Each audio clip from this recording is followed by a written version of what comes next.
Ayan, so magandang hapon po sa ating lahat. So ipapakita po natin kung paano tinatanggal. Ayan, yung pangkundim ni Kuya, yan tinatanggal na po ni Kuya yung pangkundim nila.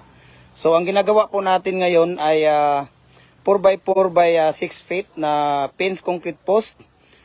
Tinatanggal na po nila na Kuya para doon sa kabila ilipat at para gagawa na naman ng panibagong ano natin. Ayan, so ganun lang kasimple ang pagtanggal mga idol, no? Ayan, kung nakikita ninyo, yun lang, ganun lang kasimple. Tapos tinatanggal nila, ilipat naman nila sa kabila yung molder. Actually, ito ay wini-welding na namin, no? Para isahang ano na, hindi na kami naga-individual sa pagkukuha ng ano dito. Ayan. So kung nakikita ninyo yun, tinatanggal natin yung molder. Ayan. Tinatanggal natin yung